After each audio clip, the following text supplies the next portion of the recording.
acontece. E aí você entende que você vive mais por escravidão das carências do que pelo dom que Deus diz que você podia refleti-lo na terra. Então, isso eu estou aprendendo agora, mas as pessoas podem dizer 56 anos e agora que você vai aprender, e aí eu digo para as pessoas, é melhor, a Bíblia diz que é melhor o fim do que o começo. Então, ter consciência de que a Escritura é suficientemente total para resolver o problema do homem, para mim, tem mudado a minha vida. Tá certo? Então, vamos lá. Eu falei sobre vocês que o homem substituiu a convicção da bênção já recebida pela expectativa da bênção a ser recebida. O que quer dizer isso? O homem, no pecado ali de Adão, e a gente vem trazendo este pecado, porque ele já nasceu em nós, como diz lá Davi, em pecado concebeu minha mãe, eu já nasci em pecado. Ao pecar, o homem vai substituir a convicção da bênção. Eu tenho convicção que eu fui abençoado por Deus, e por isso a minha vida é baseada na consciência daquilo, ou eu vivo na expectativa de uma bênção recebida. Eu vivo nessa expectativa. Deus te abençoe, Deus te abençoe. Vira algo para nós muito lindo até de se falar. Mas Deus já nos abençoou, a palavra diz. Ele nos abençoou e nos deu um comando de multiplicar. Ele nos abençoou na própria palavra e diz, Deus já nos abençoou com todas as sortes de bênção nas regiões celestiais. Então, a gente precisa ter esta consciência e praticar que o pecado passou para nós, substituiu a convicção da bênção pela expectativa. Então, hoje a gente precisa entender exatamente o contrário. A consciência de Deus e da sua bênção, ela conduzirá o homem a ter o compromisso, o comprometimento de fornecer, que é igual a dar. Então, quando eu tenho essa consciência de quem eu sou, e é por isso que Jesus fazia isso, porque em nenhum momento lhe deu dúvida que ele era filho de Deus. Então, quando eu tenho a consciência de Deus e da sua bênção sobre a minha vida, eu vou conduzir alguém à mesma consciência e o comprometimento de fornecer ou dar.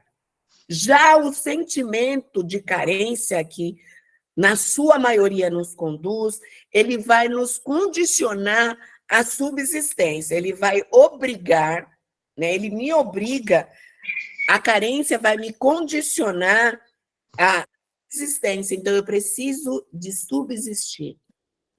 Ele me obriga a negociar os meus ideais pela convivência que seja mais vantajosa. Então, eu negocio meus ideais pelo que é vantajoso. Então, eu fico oprimido pela ideia de consumir ou de receber. Quando eu tenho consciência de quem eu sou em Deus, eu tenho que fornecer e dar. Quando as minhas carências, ela me domina, eu fico oprimido, eu quero consumir ou receber. O homem faz o que for necessário, eu digo, quando eu falo homem, eu falo nós, fazemos do que for necessário para aquele que oferece mais por menos. Então, antes da queda, o homem fornece, dá, foi para isso que Deus preparou. Quando eu tenho consciência de Deus, eu forneço, eu dou o que eu tenho de Deus. Quando, depois da queda, o homem, a expectativa dele é receber, consumir. Não sei se vocês estão entendendo, mas a gente vai. A bênção era o motivo, ou tinha que ser o motivo, que faz o homem desenvolver algo. Esta é a bênção que Deus nos deu lá no início. Então, através da minha bênção, eu desenvolvo algo. Após o pecado, o que acontece? A bênção ela passou a ser o objetivo daquilo que levaria o homem a fazer algo. Então, eu preciso fazer algo para ter a bênção, quando na realidade é o contrário. Eu tenho consciência de quem sou, eu sou abençoado e por isso eu faço algo. Tá certo? Então, e a gente conversou sobre isso muitas vezes, o que a palavra diz, né? Lá em Filipenses 3:19, ele vai dizer que o povo, o ventre, o Deus do povo é o seu ventre. O que ele quer dizer mais ou menos? A sua fome é o seu Deus. A sua fome, a sua necessidade, a sua carência é o seu Deus, quando na realidade deveria ser o contrário. E aí eu falei também do ambiente da tentação, que o ambiente da tentação é a fome. A fome é o ambiente de tentação. Toda vez que eu tenho fome, né? E aí Jesus é o exemplo maior disso. Eu tenho fome de quê? Eu tenho fome de carinho, eu tenho fome de solidão, ou de... não de solidão, de estar com alguém. Eu tenho fome de um monte de coisa. Então, fome é um ambiente da tentação. Toda vez que eu estou com carência daquilo, o diabo chega e vai provar que eu não sou abençoada por Deus, porque eu não tenho aquilo que eu acho que é o ideal para a minha vida. Tá certo? Quando Jesus teve fome, o diabo chega e diz, agora faz isso. Você não é filho de Deus? Então transforma essa pedra em pão. A mesma coisa quando eu estou passando por uma situação de estresse, de doença. Você não é filho de Deus? Por que você está passando isso? Né? Então, aonde tem aquele ambiente de falta, ele vai querer me atacar. O diabo tentou o homem para provar que este homem, o que ele poderia fazer. Então, o diabo testa a gente, como quem diz, você não tem esse dom, por que você não faz? Tá certo? E aí, João chega a dizer que nós somos aperfeiçoados no amor. E para que no dia do juízo, eu e você podemos manter a confiança. Manter a confiança, pois segundo ele é, nós somos nesse mundo. Então, João vai nos comparar, né, com Jesus, que é para a gente se aperfeiçoar no amor, não para a gente estar na carência do querer receber, mas para a gente dar. É mais ou menos isso. Então, como que eu e você pode mudar a nossa forma de viver segundo o dom que Deus nos deu para a gente poder dar, ao invés de querer receber? Filipenses 1:20-21, ele vai dizer, ardente expectativa, né? A gente ama, principalmente aqui na cultura de cuidado, é muito lindo a gente tem esse versículo como um dos fundamentos, né? A minha ardente expectativa e esperança de que nada serei confundido. Antes, com toda a ousadia, Cristo será, tanto agora como sempre, engrandecido no meu corpo, seja pela vida, seja pela morte, porque para mim viver é Cristo e morrer é lucro. É fácil falar isso? Não é. Mas Paulo disse, com uma mudança de vida, ele está dizendo, peraí, eu tenho uma ardente expectativa e esperança de que nada serei confundido. Nada. E aí, o que é Cristo quando ele diz morrer é Cristo? Cristo não é um nome, nem é um sobrenome. Paulo está dizendo que Cristo é uma nova natureza, um novo estilo de vida. É ser como Cristo, né? Uma vida nova, uma maneira de ler e viver a vida. Cristo significa, como todos nós sabemos, ser ungido.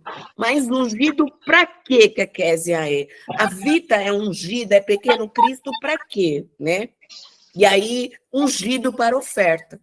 Cristo foi ungido para ofertar o que ele tinha de melhor, que era a vida dele, para mim e para você. Às vezes pensamos que o nosso viver cristão é o nosso ministério. Quantas vezes eu pensei isso? Este é o meu viver cristão, é o nosso ministério, ou até mesmo o monte de obra que a gente realiza, ou ainda os desafios que eu tenho que enfrentar. Mas Paulo vai dizer que tudo que estivermos vivendo e fazendo de uma forma para manifestar Cristo de maneira visível, né? Eu e você precisamos manifestar Cristo de maneira visível. Por isso que ele diz, por nós o viver é Cristo. O amor de Cristo, lá em 2 Coríntios 15, 14, 17, diz, pois o amor de Cristo nos constrange, porque julgamos, se um morreu por todos, logo todos morreram. E ele morreu por todos, para que os que vivam não vivam mais para si, mas para aquele que por ele morreu e ressuscitou. Por isso, daqui por diante, a ninguém conhecemos segundo a carne. E ainda que também tenhamos conhecido Cristo segundo a carne, que foi, eu acredito que foi o que aconteceu comigo, contudo agora já não conhecemos desse modo, pelo que se alguém está em Cristo, nova criatura é, as coisas velhas já se passaram e eis que tudo se fez novo. E muito pouco, se a gente for ver, muito pouco tem sido pregado nas nossas igrejas o profundo significado da vida cristã. É muito pouco. O que a gente aprende nas igrejas são regras. Que Gálatas, né? E quem puder ler o livro de Gálatas vai entender muito bem. Paulo diz: olha, não é pelo comer, pelo beber, pelo vestir. Paulo começa a ensinar os gentios o verdadeiro evangelho de Deus. E o que acontece? Ele volta para Jerusalém depois de 14 anos, ele vê que aqueles apóstolos que estavam com Cristo começaram a ensinar rituais. E hoje em dia nós estamos voltando muito a rituais. A gente vê que os rituais de Israel, e eu fui para Israel, os rituais Deus chamou para aquele povo, e agora já não muito, e a gente continua nesse ritual muitas vezes. Então, a igreja tem ensinado muito pouco para a gente, muito pouco sobre o que é a vida cristã. Se Jesus continuasse pregando, fazendo milagres, né, cuidando de pessoas, aconselhando, e não ter morrido na cruz, nós continuaríamos condenados. Isso, para nós, a gente precisa ficar muito claro. Eu não tinha essa clareza, gente. Você pode dizer, nossa, Bel, não tinha. Uma coisa é você ler, outra coisa é você ter clareza e outra coisa é você viver no Espírito. Eu não tinha essa vivência no Espírito. Estou sendo muito clara com vocês, né? Por quê? Porque muitas vezes, se Jesus, né, estivesse aqui fazendo milagre, né? Aí a gente entende que tudo aquilo que ele fez foi muito bom. Mas tudo aquilo que ele me fez, se ele não tivesse morrido na cruz, se entregue na cruz, nós continuaríamos condenados. Então, o que Jesus fez de milagres, de conselho, de perdoar a pessoa, só teve significado com o sacrifício da sua vida sobre a cruz. O grande significado foi isso, né? Foi na cruz que Jesus revela para mim e para você toda a vontade do coração do Pai.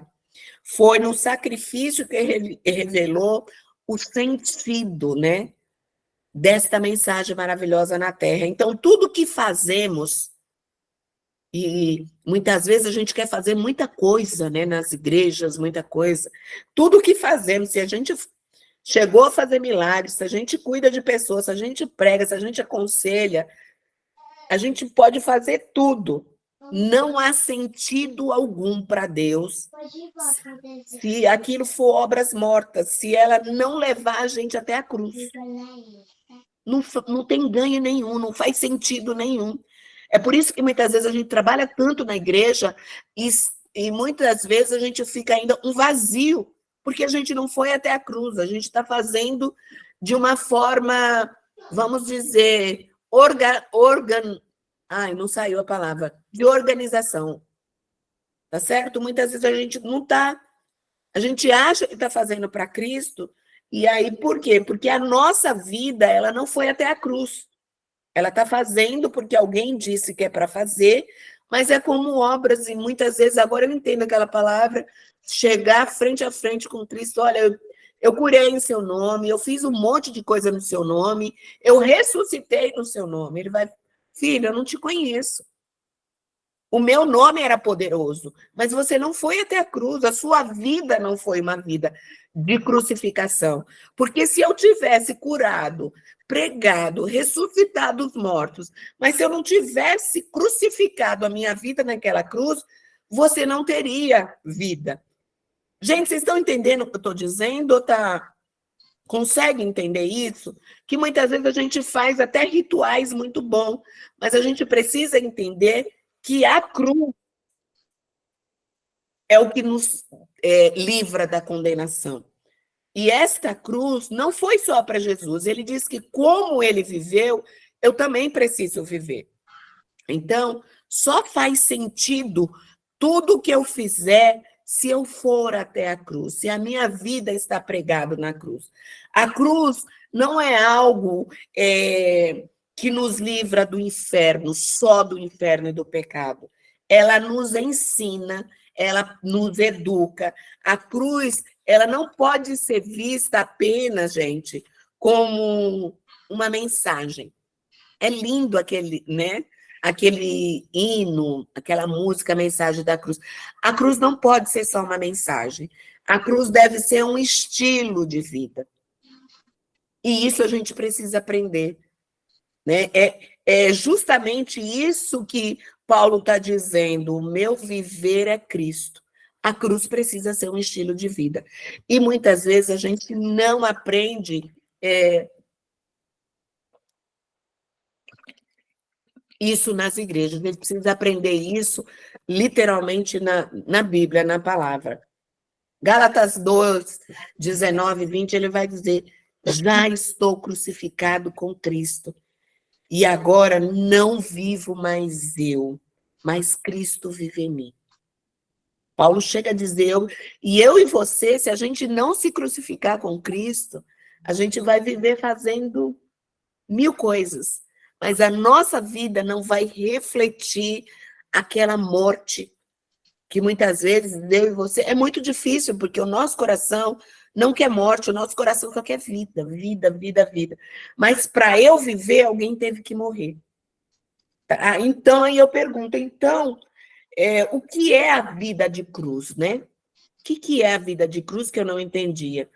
Para eu e você entender claramente o significado da palavra que Jesus, é necessário primeiro compreender o significado pleno do seu sacrifício, senão eu não consigo entender. Né?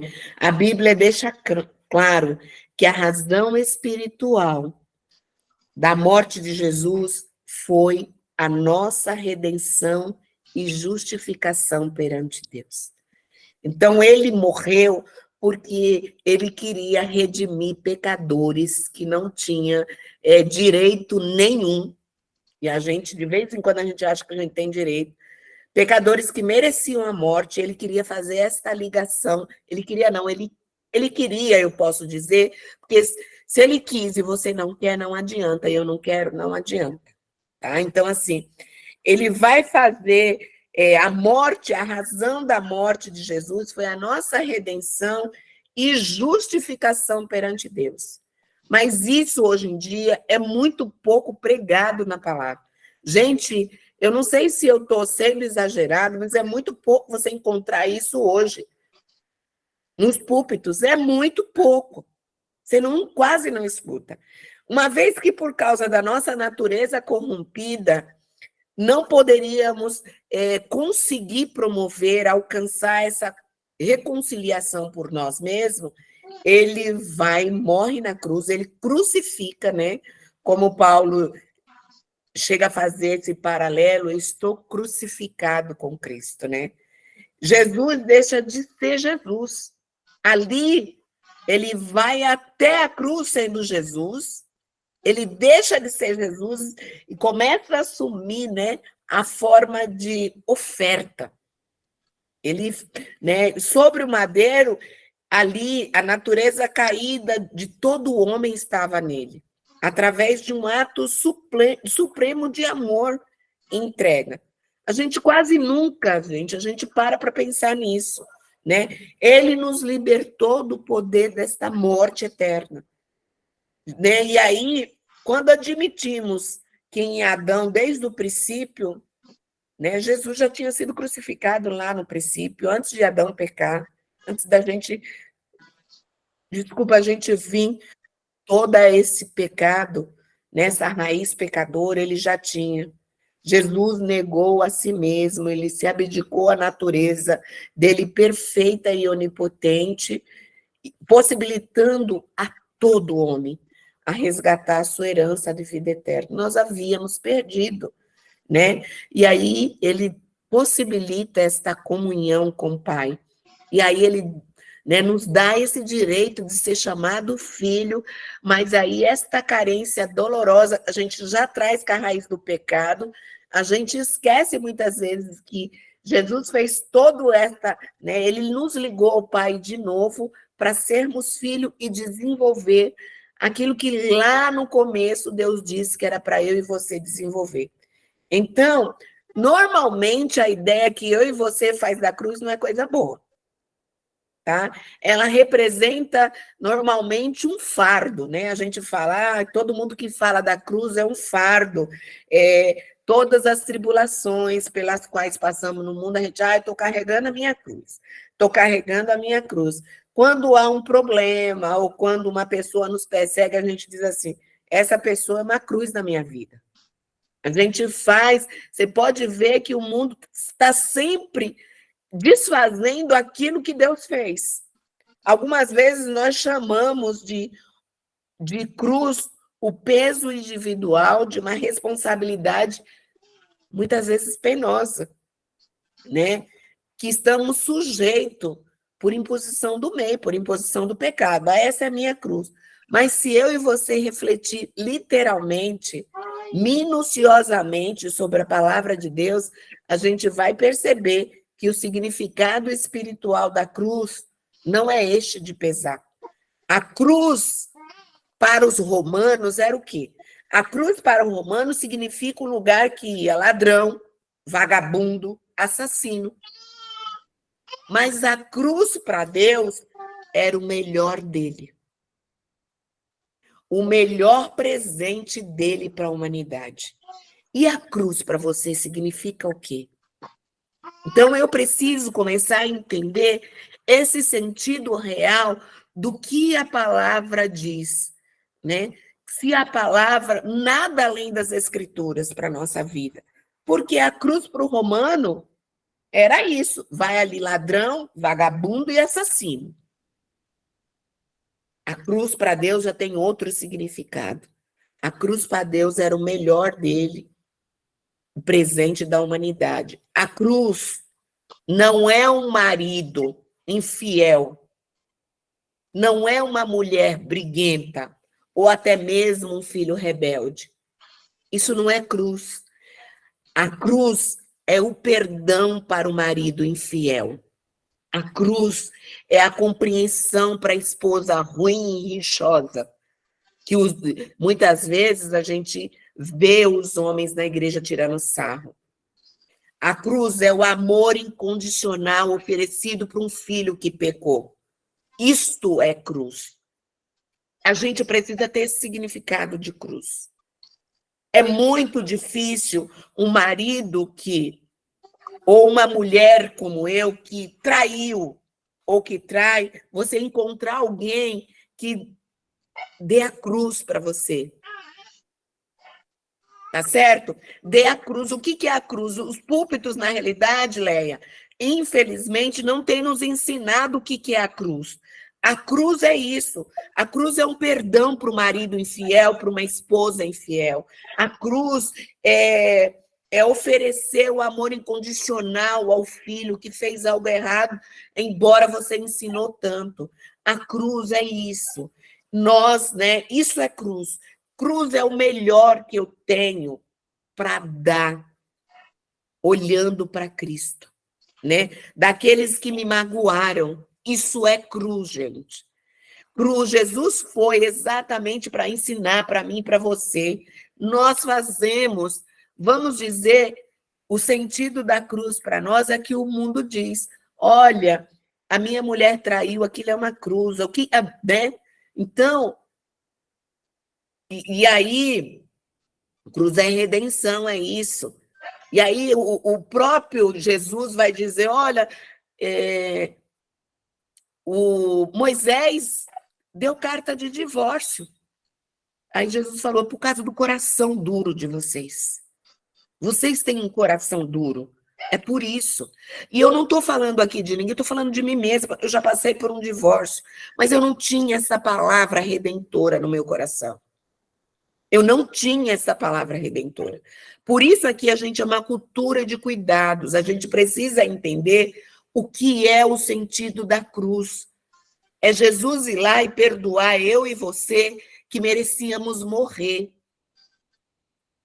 Isso é muito, o significado é outro. É totalmente, isso é estar na cruz de Cristo. Quando Paulo diz, eu estou crucificado com Cristo. Vê o que Paulo passou, mas a gente não é ensinado isso. Cruz é o melhor que eu e você tem para dar para aquela pessoa que nos magoaram. Isso é cruz, tá? E foi isso que Jesus fez. Foi isso que Deus fez, né? Ele fez o homem com um significado, o homem tomou um outro caminho, mas mesmo assim, ele nos deu o melhor. Então, a cruz é orar pelos nossos inimigos, quando a gente quer trucidar, né? É viver a vida de Cristo sendo Cristo, tão somente como oferta. Porque muitas vezes a gente quer ser Cristo em eu quero operar milagres, lembra os dons? A gente quer ser Cristo como ressuscitar mortos. A gente quer ser Cristo como ver alguém ali, perdoados estão os teus pecados, levanta e anda. A gente quer ser Cristo, mas a gente não quer ser Cristo na cruz. É cruz para nós, a gente não quer. A vida cristã é tudo que Deus fez na cruz, gente. Fora disso, não tem vida. Né? Não tem vida, então é totalmente diferente o que é uma cruz. É a vida. Porque se ele não fosse até lá se sacrificar por mim, por você, nós não teríamos vida. Somente aquele, e aí eu ouso a dizer que eu quero chegar nesse nível em nome de Jesus. Somente aquele que oferece a sua vida, né, para ser semelhante a Cristo, pode nascer de novo e herdar uma vida incorruptível, de comunhão com Deus. Aí você pode dizer, Bel, a gente está muito distante disso, mas a gente está perto de esta informação chegar ao meu coração e a gente começar a treinar um pouquinho. Ai, alguém fez isso comigo, puxa vida, que vontade, eu tenho o direito de socar essa pessoa e até tenho vontade. Mas não é verdade? A Marta até balançou a cabeça. A gente acha que eu tenho um direito, mas eu quero ser parecido com Cristo. Eu vou ali, né, aguardar, levar aquilo, eu vou ser crucificado na cruz, porque eu vou dar aquilo que eu recebi, né? Então, ao se entregar na cruz, revelando-se o Cristo, né? Jesus, ele passa a ser o Cristo, ungido de Deus, para ser oferta. Jesus, ele não foi movido pela necessidade do que criamos, como se fosse uma iniciativa, né? Ele não veio para providenciar uma solução paliativa. Ele não veio urgente para corrigir a frustração de um projeto que o pai dele fez. Não, o fato de Jesus ter morrido da cruz não era o plano B, porque o plano A de Deus falhou e não deu certo. Não era. Ele estava nos reconciliando com Deus, entregando o seu Espírito para que nós fôssemos, para que fosse enviado a nós. Ele estava nos conduzindo a eternidade, o propósito que Deus tinha feito conosco e que nós escolhemos o outro. Ele é o cordeiro que foi entregue antes da fundação de todas as coisas. Então, a referência que eu e você temos e que a gente tem que se voltar ali é toda a vontade e ação de Deus indo para a cruz. É isso. Jesus, ele tem como ensinamento para nós a cruz, mas não nos ensinaram isso. Não nos ensinaram dizer que a cruz é o perdão. Não, a gente entende que a cruz é um peso. Quando e muitas vezes eu entender que a cruz era um peso, eu não conseguia me conectar com Deus. Porque se eu sou um peso, diga para o seu filho todo dia que você tem que carregar este peso, ou você deu. Então, quando você entende que a cruz não é peso, né? Como hoje em dia diz, eu levo a minha cruz todo dia. Aquele filho é uma cruz. Sabe aquele marido é uma cruz, aquela esposa é uma cruz. Aquela mãe, aquele irmão é uma cruz. Não. Ir para a cruz, como Paulo diz, a cruz deve ser um estilo de vida. E eu sei que eu e você ainda não temos ele, mas eu e você podemos começar, né? É muito difícil dizer o estilo de vida quando Paulo diz, eu já estou crucificado com Cristo. É muito difícil, mas se a gente for ver a entrega da vida de Paulo, a gente sabe que ele pôde dizer isso. E eu conversando com uma das moças que eu atendo a semana passada, ela está dizendo, mas Paulo é santo. Paulo é outro naipe, ela dizia, né? A própria palavra diz que nós faríamos obras maiores do que a de Cristo. Imagina a de Paulo, né? É a de Cristo que ele fala. Vocês, né, farão obras maiores que a minha. Imagina a de Paulo. Mas a gente entra nesse nível, né, de comparação mesmo. Paulo é bambambam. Paulo só é o exemplo que foi tido ali para nós. Mas eu acredito que muito mais Paulos hoje em dia existem e que não está escrito porque a gente não está vendo. Mas existem muito Paulos que são crucificados e que esses, na realidade, não estão em cima dos grandes púlpitos. Estão fazendo coisas tão pequeninas para alguns tão grandes, mas que para Deus eles estão reconciliando, né, Jesus para essas pessoas. Então, entendendo que eu preciso amar a cruz. Nós precisamos aprender a amar a cruz. Aquele que não ama a cruz, não ama as coisas de Deus. A cruz, para a gente, né, amar a cruz é desistir dos próprios desejos. Como é difícil isso. Mas se você tem uma vontade, você tem um desejo, né? Você tem um desejo. Você tem desejos e pedidos. Porém, precisamos aprender a ter vontade e desejo, baseado no que a palavra, voltado para uma vida da cruz.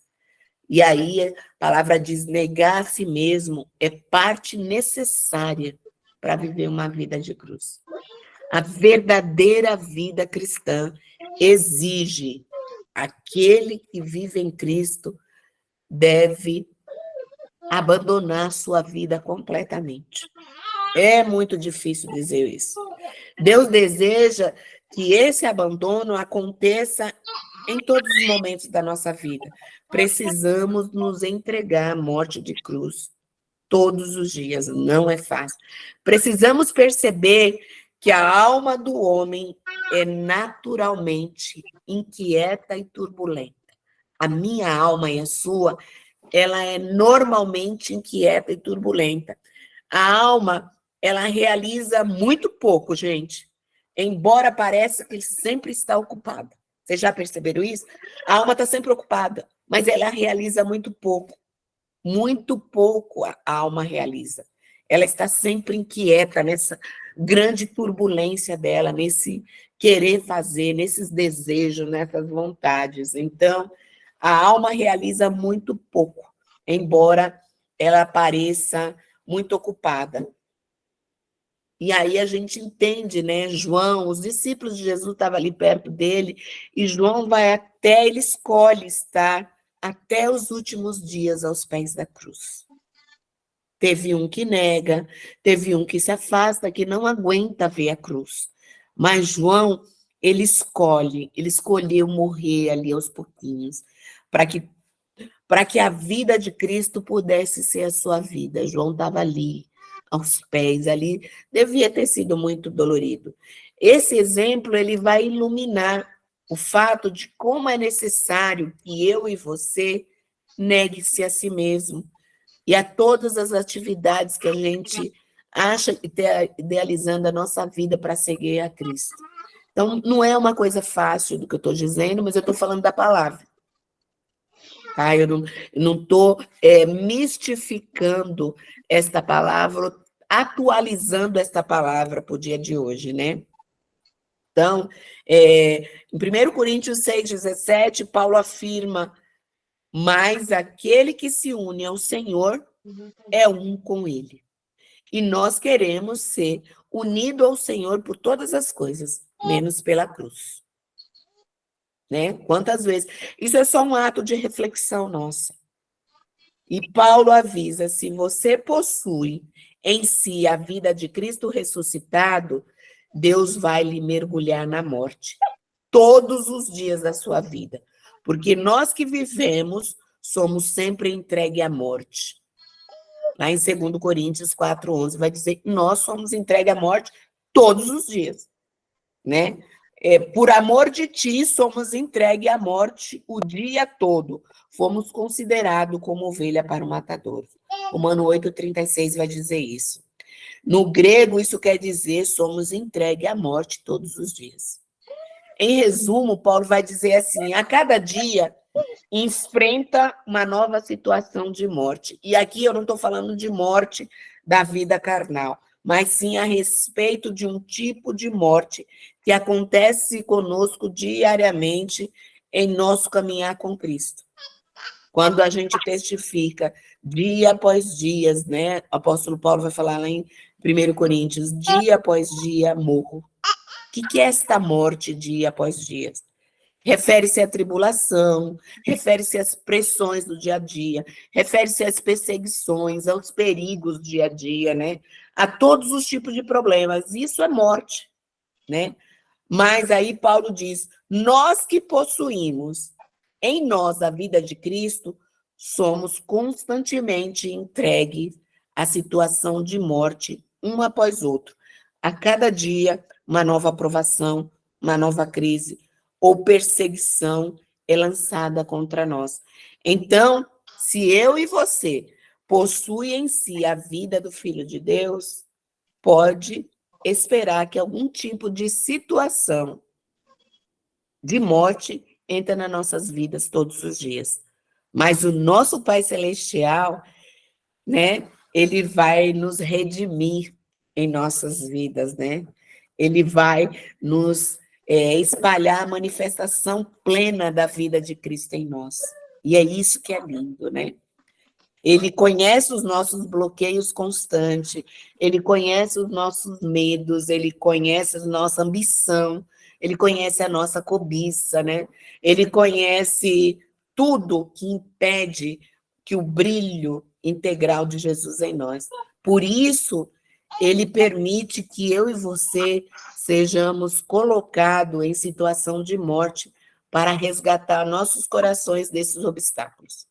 Então, essa situação de morte, essas atribulações que nos advêm, essas perseguições, esses perigos, esses problemas, Deus nos permite isso. Por quê? Porque ele vai querer resgatar o que tem de melhor nos nossos corações. E o tempo já está passando, né? Eu falo muito. Alguém quer fazer algum comentário? A gente vai se empolgando, né? Por quê? Débitos e créditos. Nós deixamos de ser doadores para sermos consumidores, não é verdade? A gente, né? Ninguém quer se doar, todo mundo quer consumir. Quando o diabo mudou esse entendimento sobre o dom de Deus, nos deixando de pensar nos créditos para a gente parar para pensar nos débitos. Nós deixamos de viver pela consciência do abençoar que Deus fez conosco, a consciência do dom, e passamos a viver pela cobrança das dívidas, né? Exigindo das pessoas o direito de acreditarmos, né? Ter a qualquer custo. O que as pessoas querem? Ter a qualquer custo. Nós deixamos de... o diabo muda o nosso entendimento que o dom de Deus, que somos filhos de Deus, que independente dessa referência de tribulação, de dor, de perseguição que a gente passa, esse dom de Deus, como Jesus, vai nos resgatar desse débito maldito que o diabo acha que a gente ainda está devendo. Então, nós sempre estamos procurando alguém. Essa frase não é minha, eu achei no livro, eu achei maravilhoso. Nós estamos sempre procurando alguém para pagar as dívidas que as outras pessoas não nos pagaram. Enquanto desenvolvemos esta mentalidade, estamos sempre vazios. Vivemos à procura de alguém que nos preencha. Olha que forte. Alguém que pague aquilo que a vida ficou nos devendo. Todas as vezes que entramos em uma nova relação, sempre apresentamos uma nota promissória para outra pessoa pagar. Eu não estou feliz e você é responsável por me dar essa felicidade que a outra pessoa não me deu. Olha, Márcia, olha que peso. Eu não estou feliz. Você, Márcia Maria, é responsável por não me dar essa felicidade que a Marta Maria não me deu. Consegue entender? É muito forte isso. O pior é que ninguém consegue pagar esta conta, até porque todo mundo tem suas dívidas. Então, eu estou sempre procurando no outro. Quando eu estou numa outra relação, eu vou comparar, eu quero que o outro me dê aquilo que alguém deixou de me dar. Então, se é uma pessoa separada, como hoje é tão fácil analisar tudo isso, mas na época, né, eu queria que o Washington me desse aquilo que eu achava que a outra pessoa tinha que me dar. Então, a gente está sempre querendo, né? A gente está sempre entrando, apresentando uma nota promissória. Ó, aquela minha amiga falhou comigo, mas agora, Márcia, você não vai falhar. Tô a nota promissória. Então, são coisas que a gente precisa entender, tá certo? O que nos impede de conhecer o dom de que Deus nos deu lá no Jardim do Éden, em toda a totalidade, é que quando nós nos aproximamos de alguém, em vez da gente dar, a gente mostra, né, para essa pessoa uma carta. Olha, você já está me devendo isso. A gente já vem com a expectativa de querer do outro algo que eu não tenho. Então, tudo isso termina não nos fazendo entender que Deus já nos abençoou. Eu não preciso desta carência, e aí eu deixo de ir para a cruz e pego a nota promissória que Jesus já levou e entrego para o outro. Olha, a minha amiga falhou comigo, então, por isso, eu já vou logo dizendo, eu quero a sua amizade, você já tem uma nota promissória para mim. Então, a gente precisa entender que o dom que Deus nos deu não foi para isso, é por isso que eu não tenho consciência, quando ele diz, olha, eu os abençoo, você já tem, agora vai e multiplique isso. Né? Vai, enche a terra com esse dom que eu te dei, de abençoar outras pessoas, não de receber, mas de abençoar. Eu abençoo, e porque você é abençoada, você multiplica. E não você viver na expectativa de querer ser abençoada pela outra pessoa, porque ela não tem nenhuma bênção para te dar. Eu não sei se eu fui muito clara em relação à minha interpretação atual da palavra de Deus. Mas, pois não, Michele? Então, eu tenho uma dúvida. O que acontece? Lá na criação, tipo, Deus fez homem e a mulher, os abençoou para que multiplicassem, enchessem a terra, e também deu, né, todo o poder, né, sobre a terra, os animais e tudo mais, né? Aí, ok. Aí o diabo veio, roubou, né, essa autoridade do homem, né, através do pecado.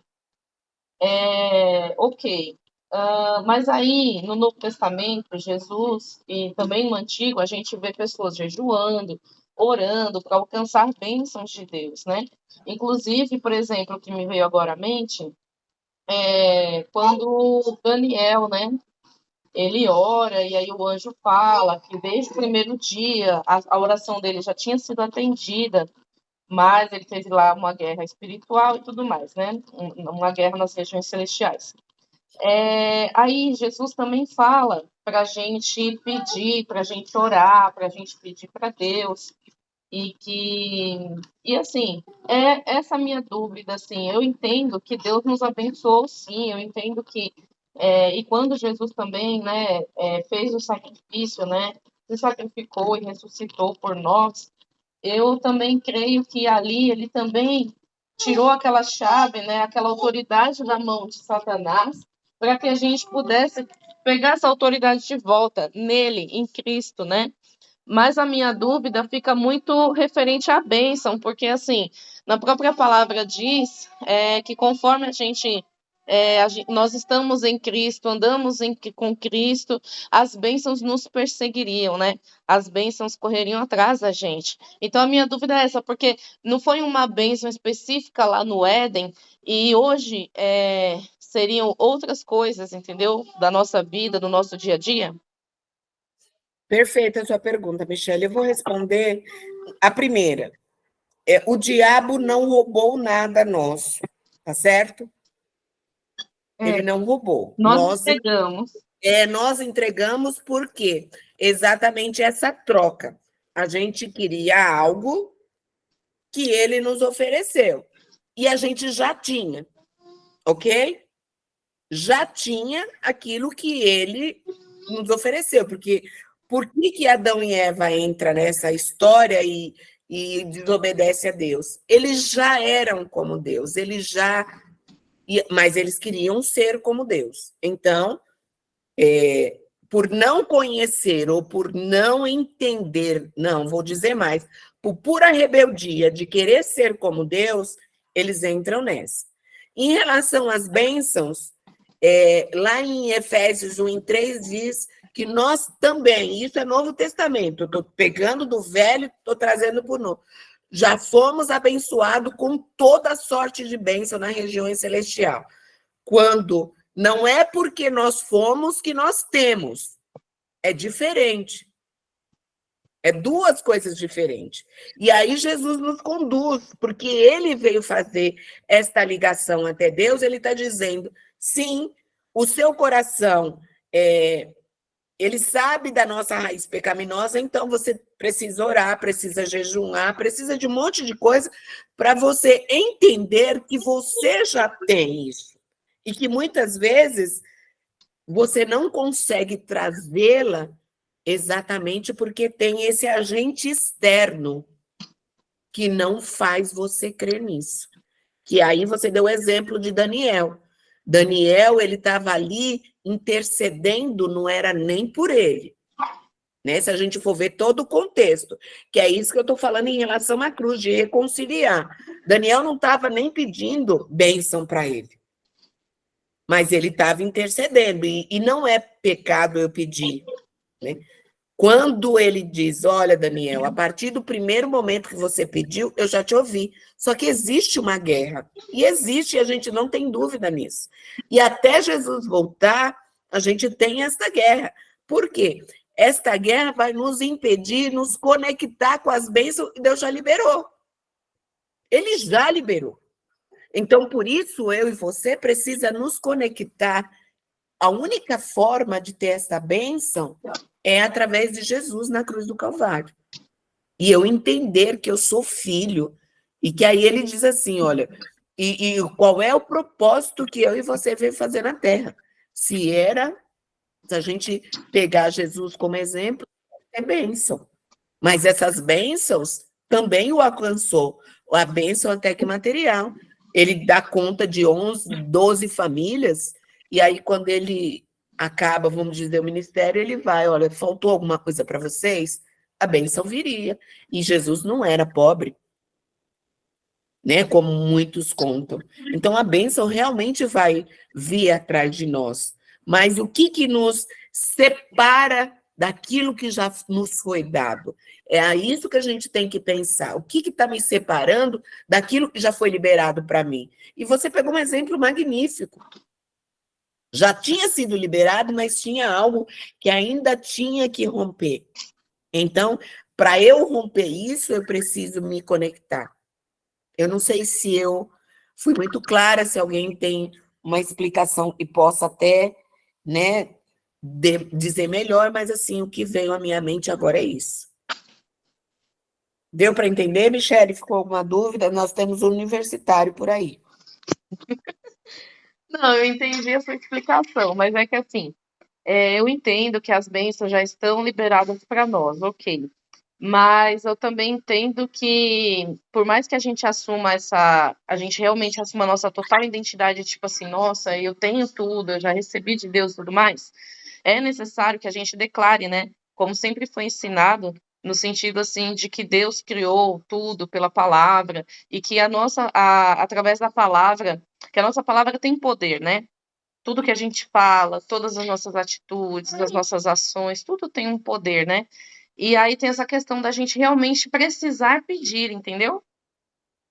A precisar pedir. Isso, no sentido de falar assim, o igual, tudo aconteceu, Deus, eu acredito que, lógico, tudo é conforme a vontade de Deus, o próprio Deus nos move para aquilo que ele quer. Então, o próprio Deus moveu ali o Daniel para que ele orasse, jejuasse. E aí, através do pedido de Daniel, houve essa movimentação espiritual. Entende o que eu estou querendo dizer? Entendo e concordo. Eu não estou dizendo que a gente não deva pedir, não é isso. Eu estou dizendo que a gente pode pedir e tomar posse daquilo que já tem. Leia, você quer elucidar melhor ou vai fazer uma pergunta? Olha, eu vou tentar. Eu não sei se eu entendi bem o que Nosso horário, que a Shelley falou, e também o horário está bem específico. Bem, é o seguinte, pegando todos esses contextos que a Shelley deu, e dentro de tudo isso que você está explicando, o que a gente percebe?